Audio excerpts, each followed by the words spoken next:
బంగాళాఖాతంలో ఏర్పడిన వాయుగుండం దృష్ట్యా జిల్లాలో ఎడతెరిపి లేకుండా వర్షాలు కురుస్తున్నాయని ఈ నేపథ్యంలో ప్రజలు అధికార యంత్రాంగం నిరంతరం అప్రమత్తంగా ఉండాలని జిల్లా కలెక్టర్ జితేష్ వి పాటిల్ సూచించారు.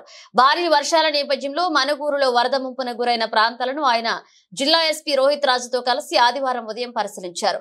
అనేక లోతట్టు ప్రాంతాల్లో మోకాళ్లోతు భారీ వరద నీటిలో నడిచి మరీ పరిశీలించారు.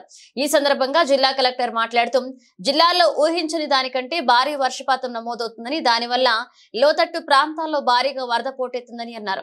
శనివారం రాత్రి నుంచి కురుస్తున్న వర్షానికి మనుగూరు పట్టణంలోని పలు ప్రాంతాలు జలమయమయ్యాయని, ముంపు ప్రాంత ప్రజలకు ఎలాంటి ఇబ్బందులు లేకుండా అధికారులు చర్యలు చేపట్టారని చెప్పారు. గర్భిణీ స్త్రీలకు ఇబ్బందులు కలగకుండా వారిని ముందే సురక్షిత ప్రాంతాలకు తరలించామని, అదేవిధంగా 130 మంది చిన్నారులను ఆశ్రమ పాఠశాలలోని పునరావాస కేంద్రంలో ఉంచామని చెప్పారు. వీరందరికీ ఆహారంతో పాటు ఇతర తినుబండారాలను అందిస్తున్నామని తెలిపారు. Singareni, DRDA, municipal, revenue, irrigation అధికారులతో మాట్లాడి మనుగూరులో వరద సమస్యకు గల కారణాలను నివారించేందుకు చర్యలు తీసుకుంటామని ప్రజలకు హామీ ఇచ్చారు. కలెక్టర్ వెంట మనుగూరు డీఎస్పీ, తహసీల్దార్, స్థానిక అధికారులున్నారు.